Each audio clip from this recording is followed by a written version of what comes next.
Aujourd'hui, je vous montre un parcours de soins pour une personne que j'ai eue et qui peut peut-être vous aider, vous, pour des crises d'angoisse répétées.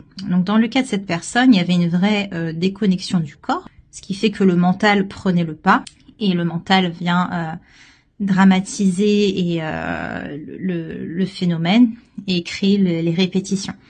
Dans le cas de cette personne, pour pallier à ça, il y avait une consommation d'alcool. On peut prendre ici toute substance ou activité pour fuir la réalité du corps. Donc on voit que le mental a une place de prédilection. La première chose qu'on a fait, c'est un soin pour aider à reprendre confiance dans le corps, pour voir aussi les messages du corps. Et aussi parce que d'expérience, les gens qui sont déconnectés de leur corps, le soin va vraiment aider justement à ressentir le corps, et ça leur permet une nouvelle reconnexion. Ils voient que c'est possible. Donc le soin a permis cette reconnexion, mais c'est pas suffisant. Dans le cas de cette personne, il y avait vraiment évidemment la gestion de la respiration. Et le problème, c'est que cette personne, pour gérer sa respiration, elle essayait de se centrer sur le cœur. Alors, c'est normal, on se dira, parce qu'on veut se concentrer sur les battements du cœur, mais c'est pas forcément la solution. Voici le merveilleux schéma de notre système respiratoire. Donc, on voit que le cœur est lové entre les poumons, ce qui fait que les poumons, en se concentrant sur leur expansion, une bonne respiration, ça va venir masser directement le cœur, et c'est en fait la respiration qui va agir sur les battements, et non pas on essaie de calmer les battements du cœur pour calmer la respiration. Surtout quand on est en crise d'angoisse, il y a un peu cet effet où, comme on essaye de sortir la tête de l'eau, on va avoir une respiration très courte, très claviculaire, qui va se concentrer vers le haut, qui fait qu'on utilise nos poumons à cette capacité au lieu de prendre toute cette capacité.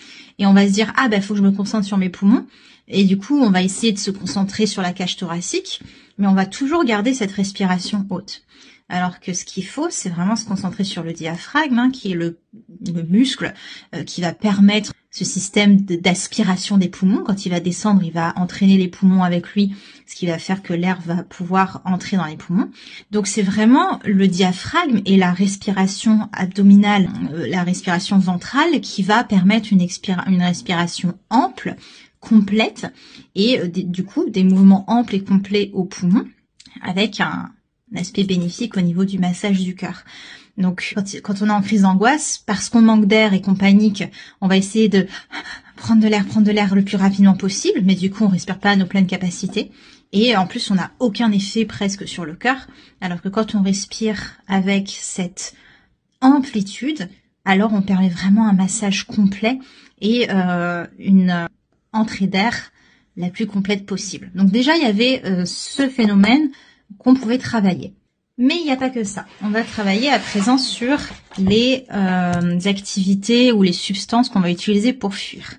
En fait, tout ce qui va nous éloigner de notre corps, notamment l'alcool surtout, on va beaucoup cultiver l'éther dans le corps. Donc on va essayer de créer de l'espace en s'éloignant, mais du coup, ce qu'on crée plutôt, c'est une déco du corps, une déconnexion du corps. Ok ?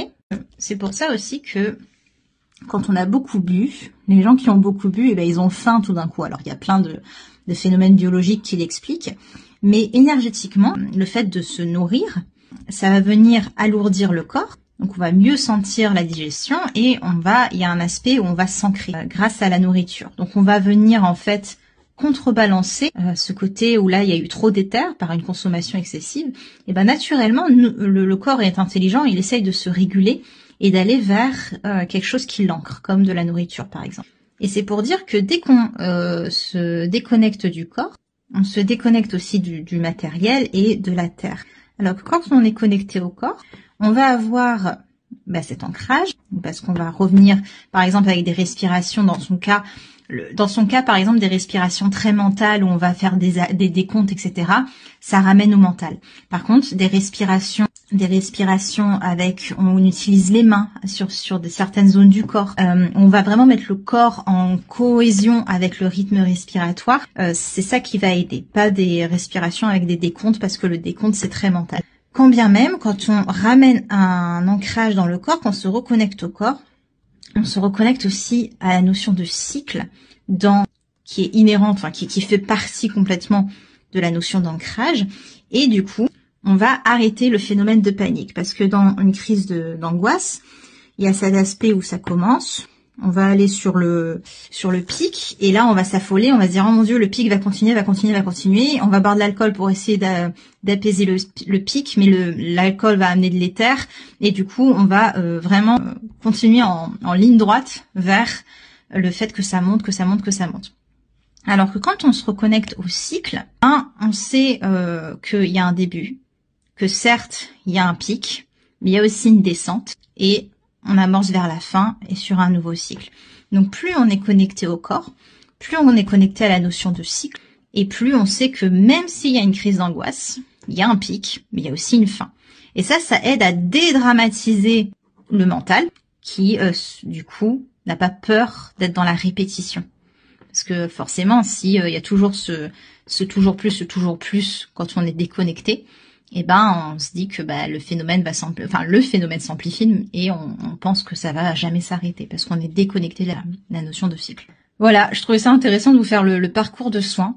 En fait, ça vous montre bien qu'il y a vraiment plein d'éléments à prendre en compte qui sont nécessaires pour traiter, dans ce cas-là, la crise d'angoisse.